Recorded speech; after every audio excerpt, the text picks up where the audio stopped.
അരനൂറ്റാണ്ടിലേറെയായി ചാവക്കാടും പരിസര പ്രദേശങ്ങളിലും ആഘോഷങ്ങളിലും മറ്റും ശബ്ദവും വെളിച്ചവും നൽകിയിരുന്ന ആൻഡോ സൗണ്ട് ഉടമ പാലയൂർ മുട്ടത്ത് ആൻഡോ ഇനി ശബ്ദമില്ലാത്ത ലോകത്തേക്ക്.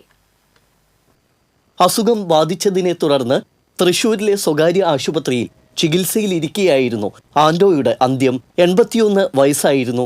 1961 പാലയൂരിലെ തന്റെ വീട്ടുമുറ്റത്ത് ആരംഭിച്ച സൗണ്ട് ലൈറ്റ് ഷോപ്പ് ഈ രംഗത്ത് വലിയ സംഭാവന നൽകുവാൻ ഇദ്ദേഹത്തിന് കഴിഞ്ഞു.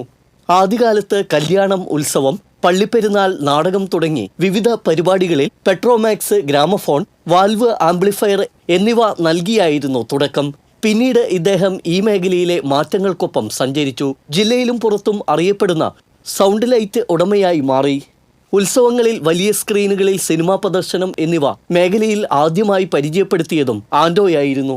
അങ്ങനെ ഈ രംഗത്ത് പുതുതലമുറയ്ക്ക് ഒരു വഴികാട്ടിയായി മാറാൻ ഇദ്ദേഹത്തിന് സാധിച്ചു. Light and sound welfare association ജില്ലാ ട്രഷറർ, ചാവക്കാട് മേഖലാ പ്രസിഡന്റ്, മേഖലാ രക്ഷാധികാരി എന്നീ സ്ഥാനങ്ങൾ വഹിച്ചിട്ടുണ്ട്. ഗുരുവായൂർ MLA NK അക്ബർ, ചാവക്കാട് നഗരസഭാ chairperson Sheeja Prasanth, light and sound welfare association ജില്ലാ പ്രസിഡന്റ് PC ഹൈദ്രോസ് തുടങ്ങി രാഷ്ട്രീയ, സാമൂഹിക, സാംസ്കാരിക രംഗത്തെ പ്രമുഖർ അന്തിമോപചാരം അർപ്പിക്കാൻ എത്തിയിരുന്നു.